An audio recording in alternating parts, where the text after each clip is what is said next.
Hi friends, welcome to my channel. ఈరోజు video చాలా ఇంట్రెస్టింగ్గా ఉందండి. వీడియోని ఎక్కడ స్కిప్ చేయకుండా ఎండ్ వరకే చూసేయండి. ఇక ఆరుని పూజకి రమ్మని బాగి ఆరు చేయిని పట్టుకొని మరి గుమ్మం దాకా తీసుకొచ్చి, అక్క మీరు లోపలికి వెళ్ళండి, నేను మిగతా నలుగురు ముత్తైదువులను తీసుకొచ్చి పూజ ప్రారంభిస్తానక్క అని అంటూ బాగి వెళ్ళిపోగానే ఆరు షాకింగ్గా గుప్తా గారిని చూస్తూ ఉంటుంది. గుప్తా గారు అక్కడికి వస్తారు. ఇక ఆరు ఇలా అడుగుతూ ఉంటుంది, ఏం జరిగింది గుప్తా గారు? అసలు ఇక్కడ ఒక్క నిమిషం నన్ను నేనే మర్చిపోయాను. నన్ను బాగి ఎలా ముట్టుకుంది? అసలు నన్ను ఎలా తాకగలిగింది?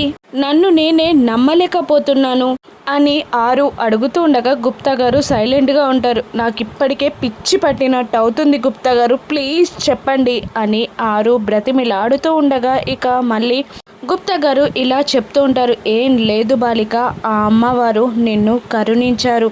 నువ్వు బ్రతికి ఉన్నంతకాలం ఆ అమ్మవారిని నిష్టగా కొలిచావు కాబట్టి ఆ అమ్మవారే స్వయంగా వచ్చి నీతో పూజ చేయించుకోవాలని పూనుకొని నీకు ఆ వరాన్ని ప్రసాదించారు బాలిక. నువ్వు చాలా అదృష్టవంతురాలివి బాలిక.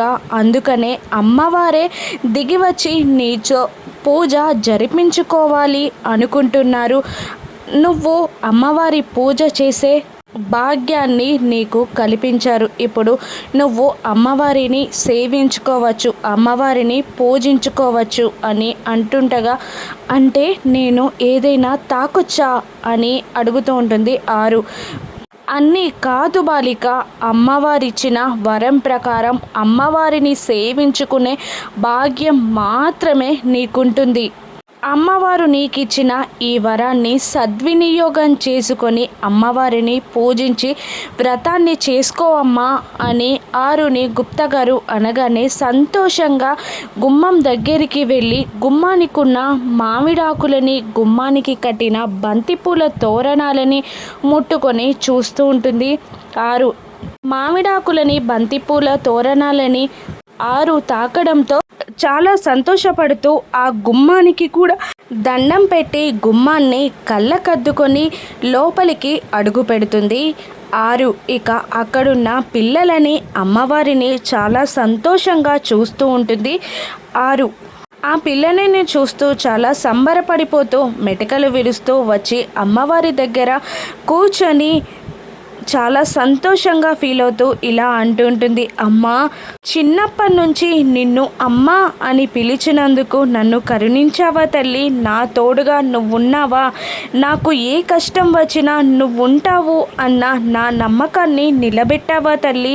నిన్ను సేవించుకునే భాగ్యాన్ని నాకించావా? నాతోనే నువ్వు పూజ చేయించుకోవాలి అని నాకు ఈ వరాన్ని, ఈ భాగ్యాన్ని ప్రసాదించావా తల్లి? నేను చాలా అదృష్టవంతురాల్ని. నా కష్టంలో నువ్వున్నావు, నన్ను కరుణించావు, నన్ను భక్తురాలిగా కాకుండా నీ కూతురులా నన్ను దీవించావా తల్లి? చాలా సంతోషం తల్లి, ఈ భాగ్యం నాకు చాలు తల్లి అని అంటూ అక్కడున్న పసుపు గౌరమ్మ పైన కుంకుమ పూలు వేస్తూ ఇక అమ్మవారిని స్తుతిస్తూ అమ్మవారి విగ్రహం పైన అక్షంతలు చల్లుతూ ఉంటుంది ఆరు. అక్కలా ఆరు అక్షంతలు చల్లుతూ ఉండగా అక్కడ ఉన్న అంజు చూసేస్తుంది. ఇక అంజు అమ్ముతో ఇలా అంటూ ఉంటుంది, అమ్ము అక్కడ పూజ దగ్గర ఎవరైనా ఉన్నారా అని అడుగుతుండగా, ఆగు చూసి చెప్తాను అని అంటూ ఎవరూ లేరు అని అమ్ము చెప్పగానే, అవునా నేనే భ్రమపడ్డట్టున్నాను అని అంజు అనుకుంటూ ఉంటుంది. ఇక ఆరు భక్తితో అమ్మవారి పైన పూలు అక్షంతలు వేస్తుండగా మళ్ళీ అంజు చూసేస్తుంది, అమ్ము అమ్ము పూలు వాతంతట అవి ఎగిరి విగ్రహం పైన పడుతున్నాయే అని అంటుండగా, ఏంటే నీ గోల, అలా ఎలా జరుగుతుందా చూద్దాం పదా అని అంటూ అక్కడికి వెళ్ళి పూలని అక్షంతలని అక్కడే ఉన్న ఆరుని ఆశ్చర్యంగా చూస్తూ ఉంటారు. ఇక కళ్ళు మూసుకొని ఆరు దండం పెడుతూ వీళ్ళని చూసి షాక్ అవుతుంది. ఇక అమ్మో అని అనుకుంటూ ఉంటుంది, ఇక్కడ ఎవరు లేరంజు అని అమ్ము అంటుండగా మరి పూలు వాతంతట అవే ఎలా ఎగిరిపడ్డాయి అంటావు, చూడు అమ్మవారి దగ్గర కుంకుమ పూలు కూడా ఉన్నాయి, ఎలా వచ్చాయి అంటావు అని అంటుండగా మిస్సమ్మ వేసుంటుంది అని అమ్ము అంటూ ఉంటుంది. నీకు చెప్పేది అర్థం కావట్లేదే, నేను కల్లారా చూశానే అని అంజు అంటుంటుంది. మరోవైపు అమర్ వాళ్ళ నాన్నగారు కాస్త అన్నాన్ని ఒక ప్లేట్లో పెట్టుకొని ఎవరు రావట్లేదు కదా అని గమనిస్తూ లోపలికి వెళ్ళి తలుపు వేసుకొని తినబోతూ ఉండగా ఇక నిర్మలమ్మ గారు లోపలికి రూమ్లోకి వెళ్తుంటారు. అమ్మా ఇది మళ్ళీ వచ్చిందిరా దేవుడా అని అనుకుంటూ ఆ ఫుడ్ని దాచేస్తాడు ఆయన. ఇక నిర్మలమ్మ గారు వచ్చి కబోర్డ్ని ఓపెన్ చేస్తారు. ఇక కబోర్డ్లో ఉన్న 6 ఫోటోని తీసి తుడుస్తుండగా ఇప్పుడు కోడలి ఫోటోని ఎందుకు తీసావే అని అడుగుతుంటాడు ఆ పెద్దాయన. ఎందుక ప్రతిసారి 6 మంగళగౌరి వ్రతాన్ని ఎంత బాగా చేసేది గుర్తుందా, ఎక్కడున్నా ఏ పరిస్థితుల్లో ఉన్నా ఒంట్లో బాగా లేకపోయినా కూడా ఎంత చక్కగా ఏర్పాట్లు చేసేది అని నిర్మలమ్మ గారు అంటుండగా అవునే నిజమే, వారం రోజుల ముందు నుండే ఇల్లుని క్లీనింగ్ చేసిన తర్వాతే పూజ చేసేది, అబ్బా పండగ హడావుడి అంతా ఇంట్లోనే కనిపించేది అని అంటుండగా ఒక యాక్సిడెంట్ వల్ల మన కోడల్ని కోల్పోయామే అని అంటూ నీ ప్రేమకి నేను చాలా బాధపడుతున్నానే అని ఆ పెద్దాయన అంటుండగా నేను కోల్పోయింది కోడల్ని మాత్రమే కాదండి కూతుర్ని కూడా అని అంటూ ఆ ఫోటోని పట్టుకొని ఏడుస్తూ తను మన మధ్యలో లేకున్నా ఫోటోనైనా పూజలో పెడితే తను మధ్యలో ఉన్న ఫీలింగ్ మనకు అనిపిస్తుంది అని నేను ఫోటోని పూజలో పెడదామనుకుంటున్నానండి అని అంటుండగా ఇక పెద్దాయన ఇలా అంటుంటారు.